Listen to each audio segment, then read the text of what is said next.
An unexpected encounter. The autumn rain drummed against the floor-to-ceiling windows of the Boston Museum of Contemporary Art, creating a rhythm that matched Victoria Hayes's heartbeat as she adjusted the spotlight on the Monet reproduction. Her fingers trembled slightly, not from nervousness about the exhibition opening in an hour, but from exhaustion. 3 jobs kept her afloat while sending money home to her family in coastal Maine, where her younger brother fought his battle against a rare blood disorder. Victoria stepped back, studying the way light danced across the painting's surface. She had spent months curating this collection, pouring her soul into every placement and every angle. The museum director barely acknowledged her work, but Victoria didn't do this for recognition. She did it because art was the only thing that made sense when everything else felt chaotic. The stranger's critique. A deep voice interrupted her thoughts. The lighting is all wrong for that piece. Victoria whirled around, ready to defend her artistic choices. A man stood 3 feet away, hands casually tucked into the pockets of dark jeans. He wore a simple gray sweater that somehow looked expensive, though Victoria couldn't pinpoint why. His brown hair was slightly damp from the rain, and his green eyes held an intensity that made her breath catch. "Excuse me?" Victoria raised an eyebrow, forcing confidence into her voice. "And you are qualified to judge this because?" The stranger's lips curved into a smile that transformed his serious expression into something warm and disarming. "Absolutely not qualified. I just wanted to see if you would defend your work." He extended his hand. "Nathan Sterling. And before you ask, yes, I actually do appreciate art. My grandmother was a sculptor before arthritis took that from her." Something about the genuine sadness in his voice made Victoria's defensive walls lower a fraction.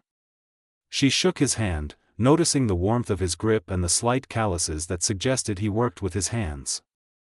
"Victoria Hayes. I'm sorry about your grandmother." "Thank you." Nathan's hand lingered in hers for a heartbeat longer than necessary. "Would you walk through the exhibition with me? I promise to only interrupt with terrible opinions occasionally. Building something real." They spent the next 2 hours wandering through empty galleries before the official opening. Victoria found herself explaining her vision for each room, the stories she wanted visitors to discover. Nathan listened with complete attention, asking questions that showed he truly understood the emotional language of art. He made her laugh with observations about pretentious art critics, shared stories about his grandmother's tiny studio apartment filled with clay sculptures, and somehow made Victoria forget she was supposed to be working. "You see the world like a puzzle," Nathan said as they stood before an abstract installation of mirrors and light. "Like you can take broken pieces and create something whole." "Someone has to," Victoria replied softly. "The world breaks things. Art helps us remember they were beautiful to begin with." Nathan turned to face her fully, and the air between them shifted. What if some things are more beautiful after they have been broken? What if the cracks let the light in? Victoria's heart hammered against her ribs. They were no longer discussing art. The beginning of everything. Over the following month, Nathan became a constant presence in Victoria's life.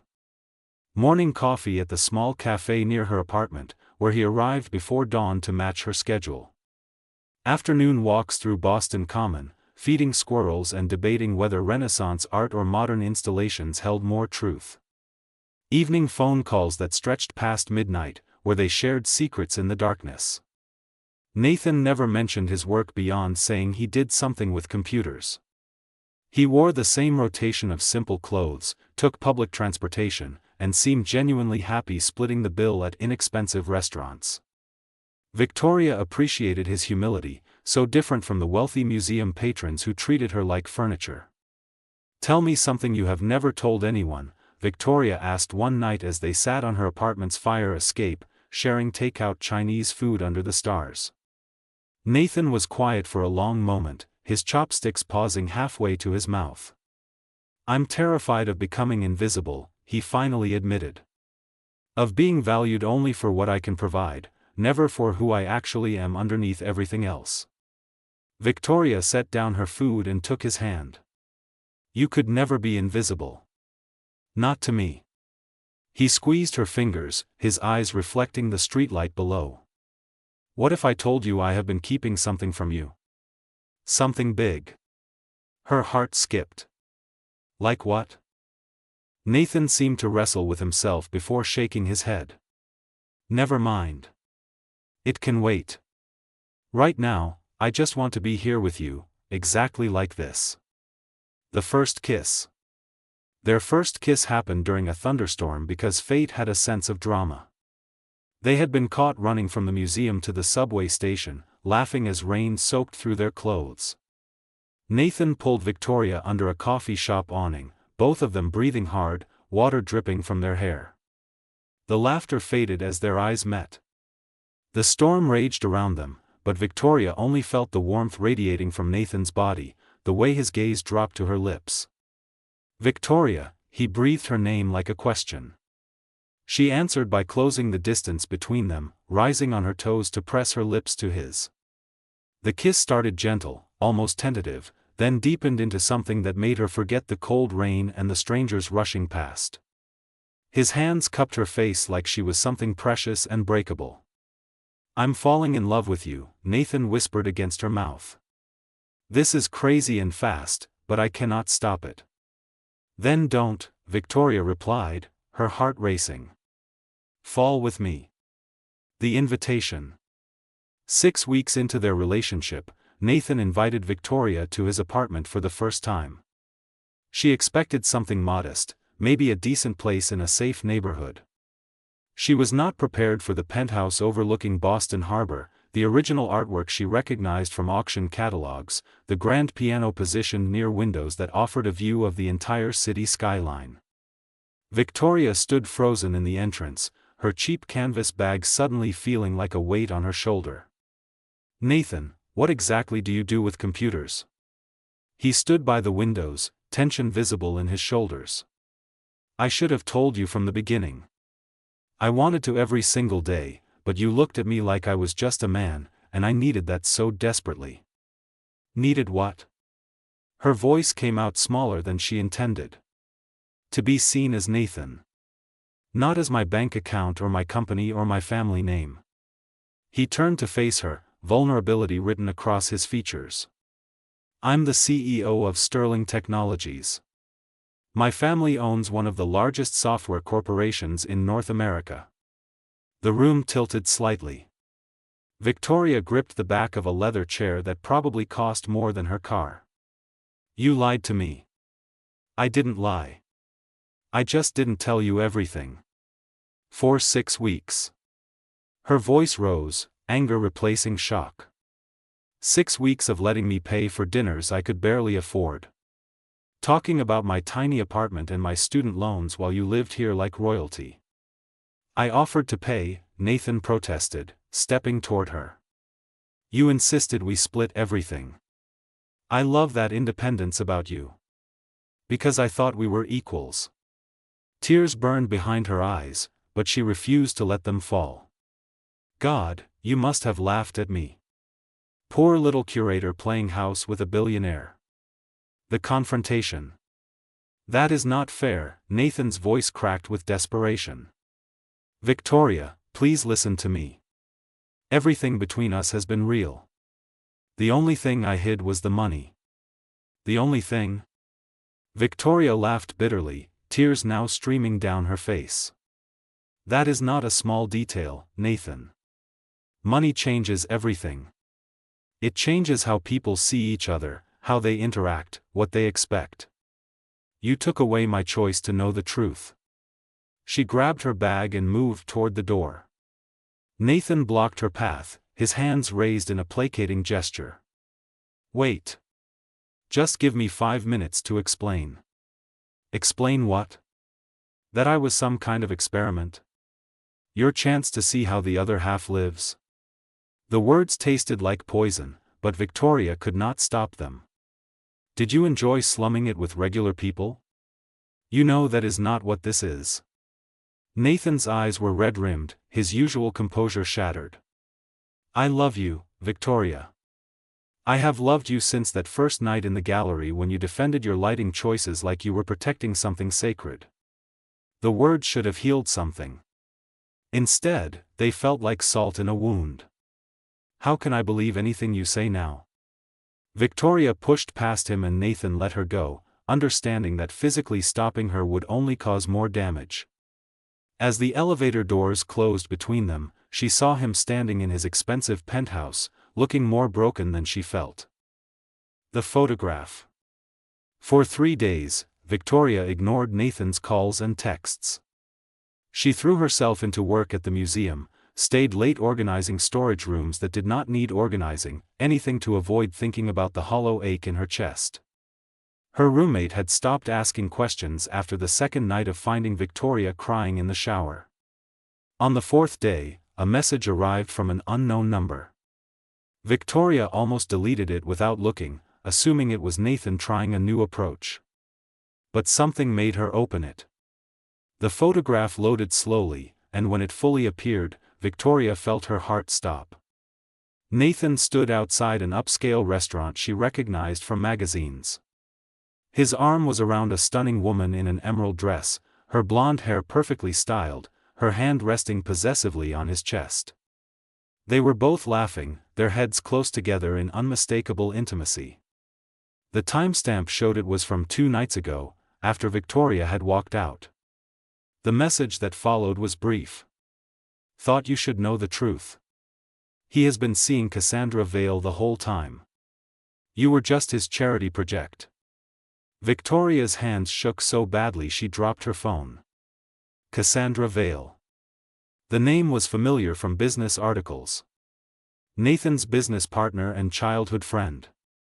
The woman who appeared beside him in countless photographs and interviews. Victoria had asked about her once, casually, early in their relationship. Just business, Nathan had said with that smile she had trusted completely. Cassandra is brilliant at what she does, but there has never been anything romantic between us. She is like a sister. Another lie. Or maybe the truth, and Victoria was the lie. The decision to run. Victoria made her decision that night, sitting on her apartment floor surrounded by the few belongings that mattered. She would disappear, not just from Nathan, but from this entire city that suddenly felt suffocating. Her family needed her anyway. Her younger brother's medical bills were crushing her parents, and the treatments required someone to be there full-time. She had been selfish, chasing dreams in Boston while her family struggled. It was time to go home. Within 5 days, Victoria Hayes had vanished from Boston. She left a resignation letter at the museum, forwarded her mail to her parents' address in Harborview, Maine, and changed her phone number. She did not know that the photograph had been staged, that Cassandra had orchestrated the entire scene to eliminate competition for Nathan's attention and fortune. Victoria only knew that she had been foolish enough to believe in fairy tales, and she would never make that mistake again. Nathan's search. Nathan stared at Victoria's resignation letter until the words blurred together. I appreciate the opportunities Boston has provided, but family obligations require my return home. Please do not attempt contact. Victoria Hayes. 4 weeks had passed since she disappeared. 4 weeks of hired investigators finding nothing. Of calling every number associated with her, only to discover they had been disconnected. Of standing outside her empty apartment like a ghost haunting his own mistakes. You look terrible, Cassandra said, entering his office without knocking. She set an espresso on his desk, her expression showing concern that felt rehearsed. Still no word from your curator? Nathan's jaw tightened. Something about Cassandra's tone had felt wrong since Victoria left. Her name is Victoria. And no. Cassandra perched on his desk, crossing her legs. Maybe it is for the best. She clearly was not equipped for your world. Better to discover incompatibility now rather than later. Get out, Nathan said quietly. Excuse me? Get out of my office. He stood, his chair rolling back hard. And do not come back unless it concerns actual business. Cassandra's mask slipped for just a moment, something cold and calculating flashing in her eyes before the sympathy returned. Nathan, I am only trying to help. I do not need your help. I need you to leave. Now. The breakthrough. The breakthrough came from his assistant, Jennifer, who knocked on his door late one Friday evening. Mr. Sterling, I might have something. She had been quietly searching social media, cross-referencing Victoria's digital footprint. A tagged photograph from 2 years ago showed Victoria at a coastal festival, a lighthouse visible in the background. Miss you, Vic. Harborview is not the same without you. Harborview, Maine. A fishing village with a population barely breaking 3,000. Nathan was in his car within 30 minutes. Finding her. The drive took 4 hours through increasingly rural landscape. Harborview appeared like something from a postcard, all-weather docks and colorful fishing boats, the lighthouse standing sentinel over rocky shores. Nathan found Victoria by accident, or perhaps by fate. She sat on a bench outside the town library, reading to a young boy who could not have been more than 9. The child was pale and thin, a baseball cap covering what was clearly a bald head. He gazed up at Victoria with absolute adoration as she did different voices for each character. Nathan's heart stopped. Even tired, with dark circles under her eyes, Victoria was the most beautiful thing he had ever seen. He started to approach, then froze as a woman rushed out of the library. Tommy, sweetie, time for your medication. The boy groaned. But Aunt Vicky just got to the good part. I will finish the story later. I promise. Victoria kissed the boy's forehead with such tenderness that Nathan felt his throat close. Go with Mom. The woman, clearly Victoria's sister, lifted the boy. Her eyes met Nathan's across the square, and her expression hardened instantly. She said something to Victoria, who spun around so fast she dropped the book. The look on Victoria's face told Nathan everything. Shock, pain, anger, and underneath it all, something that might have been desperate hope. She still felt something. But before he could move, before he could say a word, Victoria gathered the book and ran, the cemetery conversation. Nathan found Victoria an hour later at a cemetery overlooking the ocean. She sat beside a grave with fresh flowers, the headstone reading, Samuel Hayes, beloved father, gone too soon. My father died when I was 20, Victoria said without looking at him, her voice hollow. Heart attack while fishing. He was gone before the boat made it back to shore. Tommy is my nephew. He is 9 years old and has acute lymphoblastic leukemia. Nathan sat on the grass beside her, maintaining careful distance. Victoria, I am so sorry. My sister Claire cannot work because Tommy needs constant care. The treatments cost more than insurance covers, even with assistance programs. She finally looked at him, her eyes red from crying. Every penny I did not spend on rent and food went to Tommy's medical fund. That is why I insisted on splitting everything with you. Why I lived in that tiny apartment. Why I worked 3 jobs. Understanding crashed over Nathan like a wave. And I made you feel ashamed of it. No. Victoria shook her head firmly. You made me feel like I mattered beyond what I could provide. You made me feel seen and valued just for being me. And then I discovered it was built on lies. The money was a lie, Nathan admitted, his voice urgent. I should have told you about that immediately. That was cowardly and wrong, and I will regret it forever. But everything else, every conversation, every moment, every feeling, that was real. The truth about Cassandra. Victoria pulled out her phone with trembling hands and showed him the photograph. What about this? Was this real too? Nathan stared at the image, and Victoria watched recognition and then rage cross his face. Where did you get this? Someone sent it to me. Someone who thought I should know you were seeing Cassandra the whole time. I was not seeing Cassandra. Nathan's voice was hard.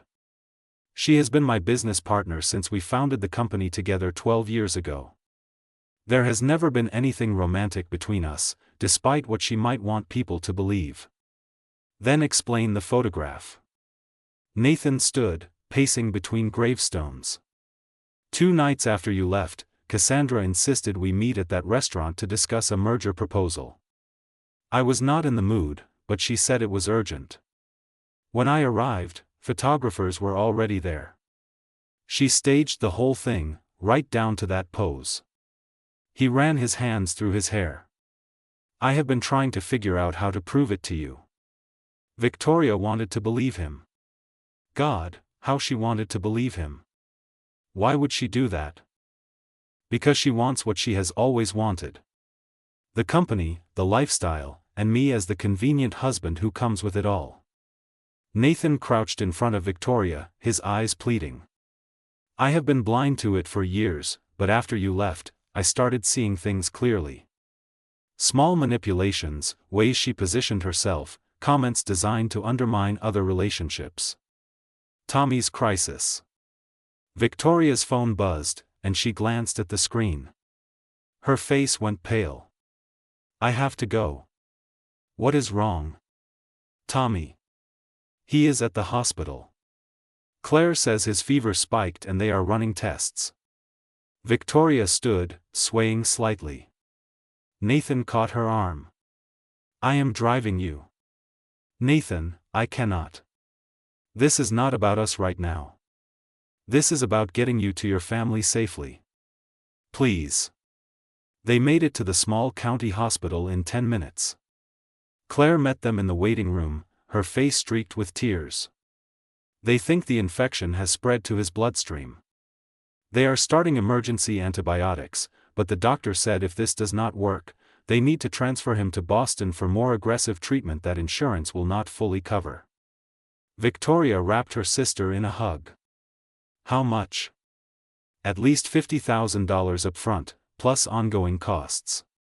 Claire's voice broke. We do not have that.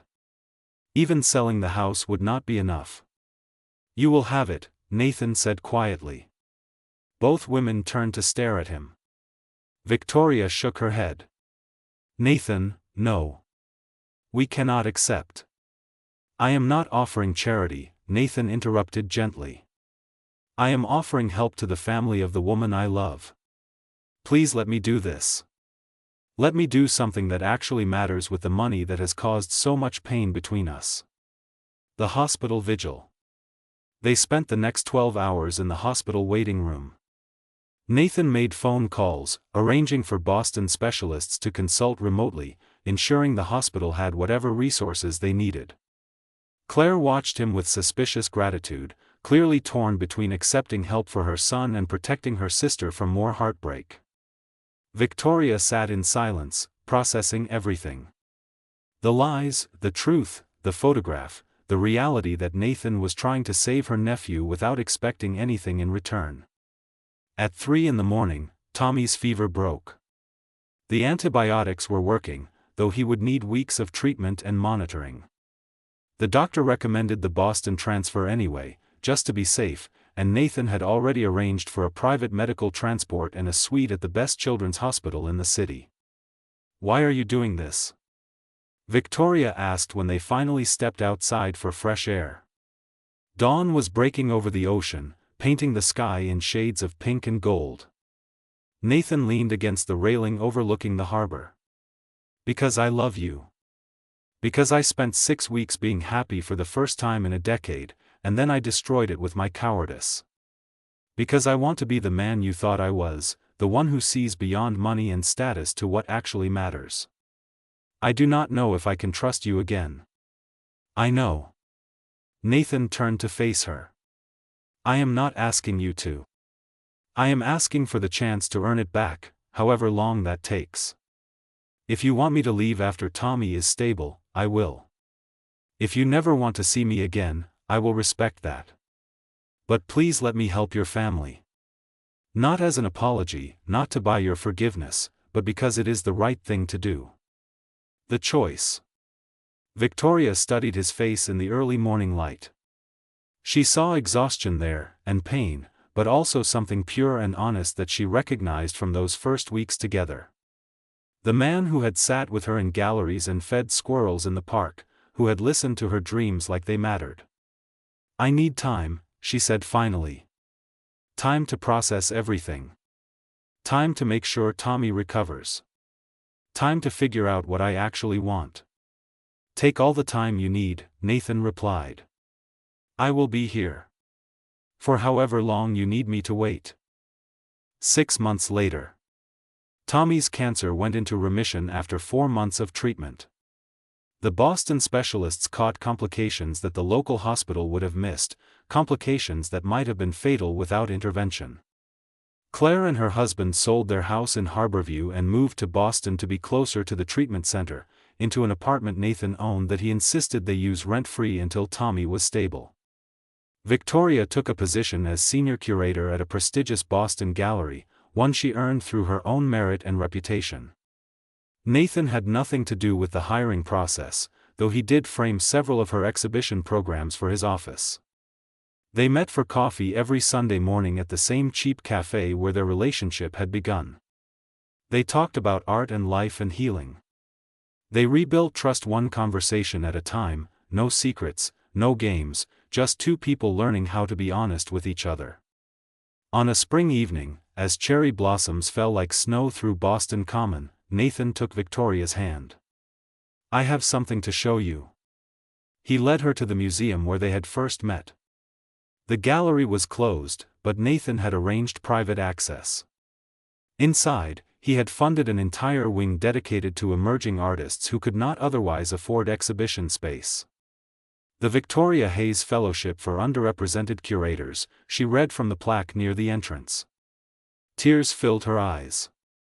"You taught me that art helps us remember broken things were beautiful to begin with," Nathan said softly. "You were right. About art. About life. About me." Victoria turned to him, seeing not a billionaire or a company or a bank account, but just Nathan. The man who had waited 6 months for her to heal. Who had helped her family without demanding anything in return. Who had proven through actions, not words, that he was worthy of trust. "I love you," she whispered. "Not despite everything that happened, but because of how we came through it. You showed me who you really are when things were hardest." "So where do we go from here?" Nathan asked, hope and uncertainty mixing in his voice. Victoria smiled, the first genuine smile in months. "Forward. Together. With no more secrets." They kissed under the museum lights, surrounded by art that spoke of beauty and brokenness and healing. Outside, Boston continued its endless rhythm, but inside this moment, two people found their way back to each other, stronger for having been tested. Tommy rang the bell signifying the end of his treatment 3 months later. The whole family gathered at the hospital, crying and laughing and holding each other tight. Nathan stood slightly apart, not wanting to intrude on the family moment, until Tommy grabbed his hand and pulled him into the group hug. "Thank you for saving me, Uncle Nathan," the boy said, and Nathan felt something crack open in his chest, a wall he had been building his whole life finally crumbling. Victoria caught his eye across the circle of embracing family members. No words were needed. They had found something worth more than money or status or pride. They had found home in each other.